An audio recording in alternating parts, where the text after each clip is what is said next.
Bonjour, mon nom est Claude Vachon. Aujourd'hui, je suis dans les Actes des Apôtres au chapitre 20. Alors, j'espère que vous avez votre Nouveau Testament et que vous allez ouvrir votre Nouveau Testament à Actes 20. Nous allons regarder les versets 28 à 32. Dieu s'est acquise une Église. Laquelle? Alors, c'est ce qu'on va regarder ensemble. Le contexte, c'est l'apôtre Paul qui s'en va à Jérusalem. Et il décide d'arrêter à Milet et il fait venir les responsables de l'Église d'Éphèse. Ça va être la dernière fois, probablement, qu'il va les rencontrer, puis il va leur donner des recommandations très importantes concernant l'Église qui est à Éphèse. Donc, au verset 28, l'apôtre Paul dit aux responsables, « Prenez donc garde à vous-même et à tout le troupeau, au milieu duquel l'Esprit Saint vous a établi, surveillant, pour paître l'assemblée de Dieu, laquelle il a acquise par le sang de son propre Fils. » Donc, il parle à des responsables. Et là, si vous remarquez le verset, il ne dit pas que l'Église appartient aux responsables. Ce ne sont pas les responsables, les pasteurs, les apôtres, les leaders qui prennent possession de l'Église. Quand vous entendez quelqu'un qui parle de son Église, il n'a pas tout à fait saisi que l'Église ne lui appartient pas. L'Église n'appartient pas aux leaders. L'Église n'appartient pas aux dénominations. Elle appartient à Dieu. C'est Dieu qui l'a acquise. Donc, Paul parle à des responsables que Dieu a choisis, à travers l'apôtre Paul, entre autres, pour établir des gens quand même pour gérer. On va appeler ça des gestionnaires. Pour que l'Assemblée aille bien, parce que l'Église n'est pas à l'abri des difficultés. Il va y avoir des attaques qui vont venir de l'extérieur et de l'intérieur. Alors, il y a des gens responsables devant Dieu, responsables devant l'Église, devant l'Assemblée, de la gestion de l'Église. Et ce qui est intéressant, ce que nous voyons ici, c'est que Dieu s'est acquise une assemblée, une Église, et qu'il n'a pas pris possession de cette Église d'une façon gratuite. Il y a quelqu'un qui a payé. Il dit qu'il s'est acquise cette Église par le sang de son propre Fils. Jésus-Christ a payé de sa vie pour que l'Église existe, qu'elle prenne naissance. Donc, pour un humain de s'emparer de l'Église, une structure, une organisation qui s'appelle l'Église n'est pas nécessairement l'Église de Dieu. C'est pour ça que je pose la question, laquelle? Quelle Église qui appartient au Seigneur? L'Église catholique romaine, l'Église protestante, l'Église orthodoxe, l'Église anglicane, l'Église évangélique, l'Église pentecôtiste, nommez-la toute, là. C'est laquelle? La vraie. Hein? On se pose toute la question. Est-ce qu'elle existe, la vraie Église? Où est-elle? On aimerait s'y joindre. Nous cherchons cette Église fidèle qui suit le Christ. Et donc on regarde ce qui se passe. L'Église, elle appartient au Seigneur. Non aux leaders, ni aux dénominations. Dans l'Église que nous voyons, il y a une Église. Et c'est cette Église-là qui appartient à Dieu, au Christ. Dans toutes les dénominations, il y a des gens qui aiment le Seigneur et qui le suivent. Partout. Peu importe la dénomination. Nous, on n'est pas à juger. Ah, eux autres, c'est pas une vraie Église. Ah, puis là, on fait des comparaisons. On fait des comparaisons au niveau doctrinal, la théologie systématique, et là, là, on regarde, on compare, puis là, on cherche. L'Église que le Christ s'est acquise par son sang, ce sont ceux et celles qui ont donné leur vie à Jésus, qui ont expérimenté le pardon de Dieu, la grâce de Dieu, qu'ils ont reçu la vie éternelle, qu'ils ont reçu le Saint-Esprit et qui font partie de l'Église visible. Mais l'Église dans laquelle que je vous parle, elle est invisible. Elle est à l'intérieur. Donc, ça devient, comment je dirais ça, donc, difficile de discerner. Mais il y en a. Il y en a.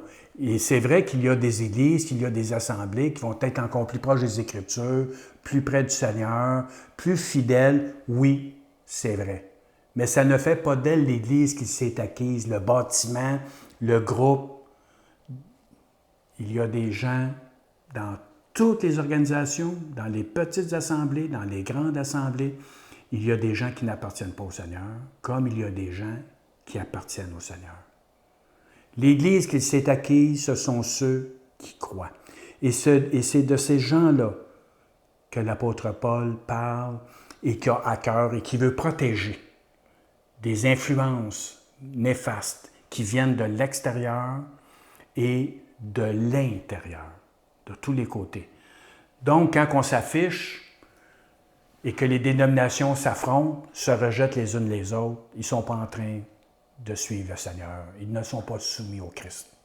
Ils sont soumis à leur doctrine, à leur structure. Et il y a des organisations qui nous enferment dans leurs croyances.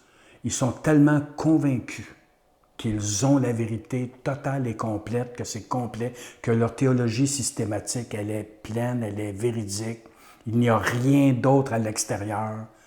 C'est extrêmement dangereux d'être enfermé dans ce genre de structure, dominé par des hommes qui cherchent leurs intérêts plutôt que celui du Christ et qui cherchent à contrôler, à manipuler les gens pour qu'ils soient suivis. D'ailleurs, Paul va développer cette idée dès le verset suivant. Alors il dit, oui, Dieu a établi surveillant des personnes pour paître l'assemblée de Dieu, au verset 28, laquelle il a acquise par le sang de son propre Fils. Moi je sais, c'est l'apôtre Paul qui parle, moi je sais qu'après mon départ, il entrera parmi vous des loups redoutables qui n'épargneront pas le troupeau. La Bible s'assied nous dit des loups ravisseurs. Il y a des gens qui vont entrer dans l'Église visible, dans la structure, dans l'organisation, dans la corporation. Inévitablement, on ne peut pas, malheureusement, se protéger à 100%. On ne peut pas. Il y a des loups cruels, sans scrupules, sans pitié, redoutables, assoiffés d'avoir leur royaume, leur Église, leur organisation. Ils mettent même leur nom dessus des fois, là. Ils sont dominés par l'amour de l'argent, le pouvoir, la popularité. Ils courent après le prestige, la reconnaissance, la grandeur, ce qui est grandiose. Ce n'est pas la gloire de Dieu qu'ils recherchent. Même s'ils nous disent c'est pour la gloire de Dieu. Ils font les humbles là, dans leur spectacle, mais ces gens-là s'introduisent malheureusement dans l'Église, dans l'Assemblée, pour capter toute l'attention sur eux. Ils détournent les regards sur le Christ pour que nous tournions nos regards sur eux. Les spots allument et c'est eux. C'est eux la lumière, c'est eux la manifestation. Alors qu'on devrait être totalement tourné vers le Christ et lui seul. Ce sont des gens qui font beaucoup de dommages. Et comme il dit, ce sont des loups ravisseurs qui ne cherchent que leurs intérêts. Ce sont des loups redoutables, des gens intelligents, instruits, qui ont un quotient intellectuel très élevé, qui ont même une intelligence émotive à un très haut niveau et qui sont capables de capter toute l'attention, toute l'énergie. Il faut être prudent là-dessus. Il y a une manière de se protéger de ça, puis on va le voir un petit peu plus loin. Qu'est-ce qui fait que l'Église, quelle est l'Église acquise par Dieu, par le sang du Christ? Est-ce qu'elle existe? Absolument, absolument. Et on va regarder comment retrouver cette assemblée, comment vivre cette assemblée et comment ne pas être capturé par des êtres supérieurs, par des êtres d'une intelligence au-dessus de la moyenne et qui se manifestent par leur côté charismatique et puissant. Des gens autoritaires, des gens convaincants, convaincus. Mais c'est d'être sensible Qu'est-ce qui capte mon attention? Qu'est-ce qui m'attire? J'entends des gens, des fois, me dire « Ah, je vais là parce que la musique est bonne, parce que le prédicateur est charismatique, puis parce qu'il y a des services, on a ci, on a ça, on fait ci, on fait ça. » Je n'entends pas parler du Christ. Je n'entends pas parler de Dieu. Ce n'est pas ça qui capte l'intérêt. Ce sont les activités, ce sont les choses apparentes, humaines, qui captent. Et ça nous entraîne en dehors de la présence de Dieu, loin du Christ. Et quand même qu'on mettrait de la belle musique subliminale, puis quand même qu'on dirait « Oh, nous sentons le Saint-Esprit ce matin », c'est pas parce que je dis ça que c'est vrai. Mais il y a moyen d'être protégé de ça, de ces mensonges qui malheureusement se répandent partout sur la Terre, pas juste aux États-Unis, au Québec, en Europe, en Afrique, en Asie, partout. On le voit sur Internet, on le voit sur les réseaux sociaux, tous ces gens qui captent l'attention. Et pourtant, l'Assemblée, elle est si belle lorsqu'elle est dans la main du Seigneur. Donc, on voit qu'il y a des gens qui arrivent de l'extérieur, des loups redoutables, qui viennent attaquer l'Église de Jésus-Christ, qui attaquent la base, notre foi, notre confiance en lui, son sang versé, qui prennent toute notre attention. Et il y a aussi les ennemis à l'intérieur. Et au verset 30, il est dit « Et il se lèvera d'entre vous-mêmes des hommes qui annonceront des doctrines perverses pour attirer les disciples après eux. » Dans la Bible Sassi, ça dit « Il s'élèvera des gens qui publieront ». Hein? C'est intéressant ça. Qui publieront des doctrines corrompues afin d'attirer des disciples après eux. Et ça aussi, nos librairies en sont pleines. Que vous alliez chez Renaud-Bré, que vous alliez dans les librairies même dites chrétiennes, il y a des publications où il y a des doctrines corrompues, qui ne sont pas fondées sur les Écritures, même sur des versets dans les livres. Ça ne veut pas dire que c'est chrétien parce qu'il y a des versets. Ces doctrines-là font que les gens sont attirés par eux, par leur ministère, par leur vision, leur compréhension. Et là, ils captent encore une fois la même stratégie que les loups ravisseurs. Ils captent toute l'attention, toute l'énergie. Alors, il y aura des leaders dans l'Église, visibles, qui voudront entraîner les croyants à les suivre au lieu de suivre le Christ. Écoutez attentivement les messages. Ceux qui se promènent sur Internet, là, vous écoutez mon YouTube, là, mais vous en écoutez d'autres aussi. Hein?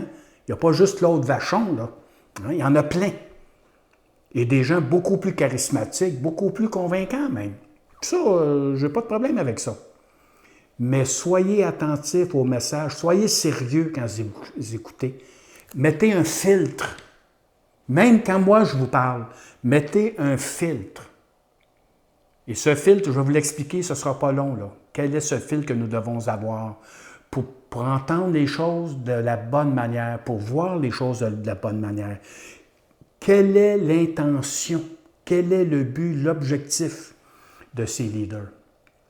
D'acheter leurs livres, hein, ils publient. Ils publient. Il s'élèvera des gens qui publieront. Des vendeurs de best-sellers qui en vendent des livres à coups de millions. Ça roule, ça marche. Ils ont des satellites. Ils ont des émissions de télévision. Ça prend de l'argent pour faire ça. Ça coûte cher, ça. Donc, leur objectif, quel est-il? Quel est-il? Est-ce que c'est de suivre le Christ? Puis de suivre le Christ, pas dans la religion charismatique, de suivre le Christ comme le Nouveau Testament nous l'enseigne, qui est très différent de ce que nous entendons dans le monde chrétien matérialiste, qui vit que pour la terre, pour le moment présent, et qui oublie totalement, complètement, le message réel de l'Évangile qui concerne notre éternité, qui concerne la cité de Dieu, qui concerne la volonté de Dieu. Ces choses-là sont négligées parce qu'ils sont occupés de leur réussite. Ils enseigneront des choses pernicieuses, ce qui veut dire tordu. Ils tordent la parole de Dieu. J'en écoutais un, là, une superstar dernièrement, là, sur YouTube, il vaut à peine 750 millions. C'est pour vous dire quand même comment c'est magnifique, l'abondance. 750 millions. Il y a 2 jets privés qu'il conduit d'ailleurs personnellement. J'écoutais sa manière de tordre les Écritures. Je regardais sa manière qu'il ouvrait sa Bible, la manière qu'il la montrait, la manière qu'il montrait le verset hors contexte des Écritures. Que quand vous lisez le contexte, qu'il est en train de dire est le contraire de ce qui est écrit. Ce sont des gens manipulateurs puissants qui trompent les gens. Ce sont des mercenaires qui travaillent pour l'argent et qui ne travaillent pas pour la gloire de Dieu et qui aiment montrer leur réussite. Puis là, ils disent, c'est grâce à Dieu. Mais oui. Ils enseignent des choses tordues. Ils tordent. Pourquoi qu'ils tordent? Ils tordent la parole de Dieu pour leur propre objectif personnel, pour combler leurs ambitions de régner, de dominer, d'être au-dessus de la mêlée. Ils s'élèvent, mais pas vers Dieu. Ils vont être surpris. Ils vont être surpris lorsqu'ils rencontreront mon maître, un charpentier, un homme humble qui est né dans une étable, qui n'avait pas un endroit où reposer sa tête. Ça, c'est mon maître. Et il me demande de le suivre. Pas dans des jets, puis dans des temples monstrueux. Ah, c'est beau, mais c'est monstrueux. Par l'ampleur, par la grosseur, par les coûts rattachés à ça, c'est comme... Mon maître n'avait pas un endroit pour se reposer. Vous imaginez? Donc, ces gens-là viennent de l'intérieur. Ils sont au milieu de nous. Ils se disent chrétiens, ils se disent évangéliques. Et ils proclament un évangile qui est à des millions d'années-lumière du message de Jésus. Ils sont loin, loin, loin de Jésus. Eux, ils proclament la royauté, maintenant sur la terre.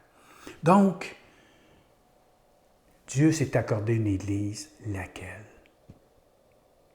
Elle doit être humble, vivre dans sa présence, composée d'adorateurs en esprit et en vérité, des gens qui l'aiment, des gens qui aiment sa parole, des gens qui mettent en pratique la parole, qui ne fait pas juste entendre, écouter des beaux messages positifs, mais qui reçoivent cette parole et la vivent. Être disciple de Jésus, c'est être l'Église. L'Église, ce sont ceux et celles qui aiment le Seigneur avec un cœur pur, qui veulent le suivre jusqu'au bout. C'est pourquoi veillez.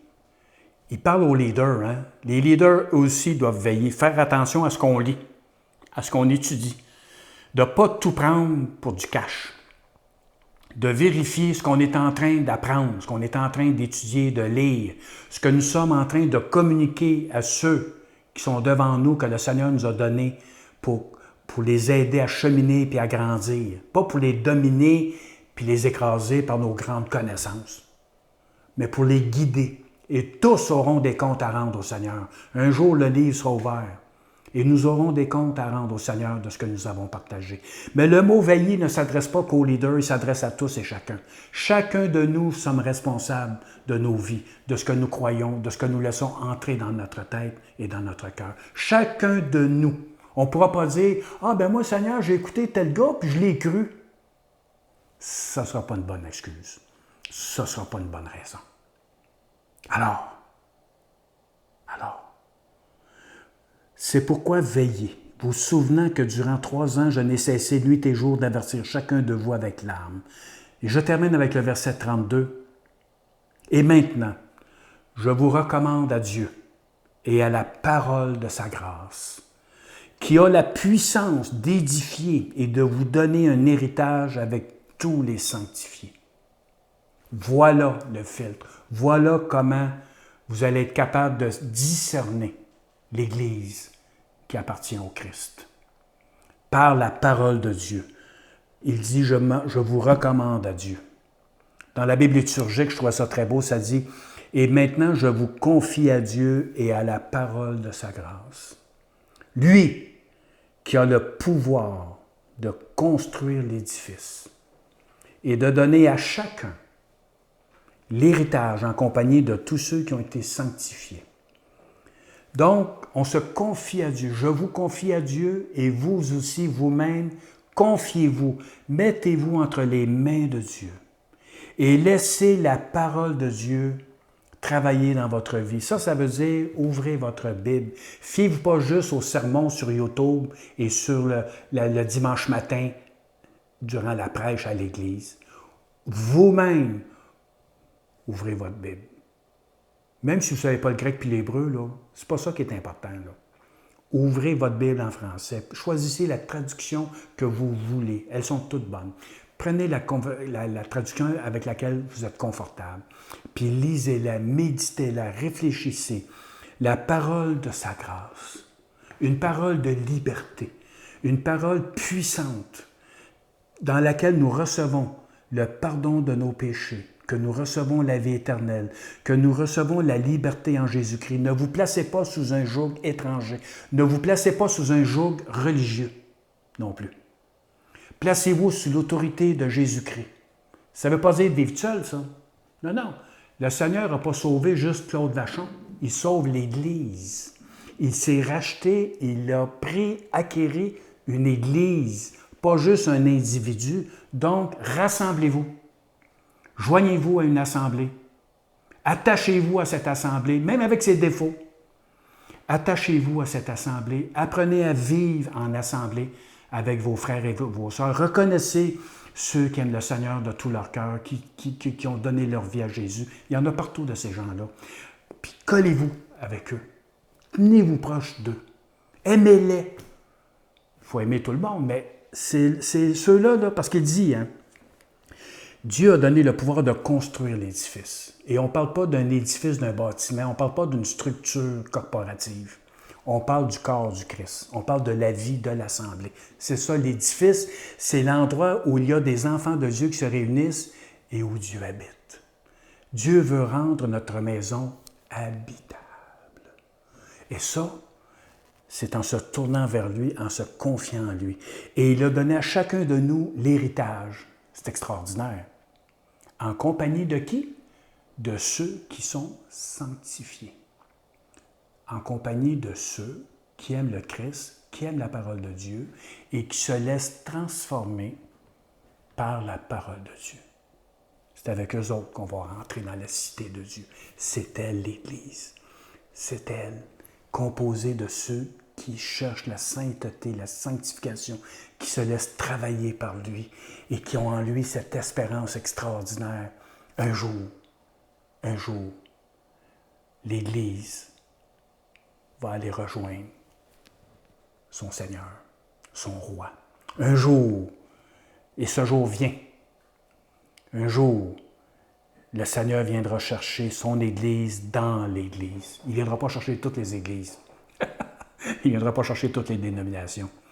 Il va venir chercher son Église qu'il s'est payée, qui vit dans l'Église, et cette Église va apparaître dans la gloire de Dieu. N'est-ce pas extraordinaire? C'est celle-là qui s'est acquise, et j'espère que vous en faites partie de cette Église-là, et que vous êtes avec des frères et des sœurs qui aiment le Seigneur, qui vous aiment, et que vous aimez aussi. Que vous soyez bénis, que la parole de Dieu soit bénie dans votre cœur. Et comme dit l'apôtre Paul, maintenant, je vous recommande à Dieu.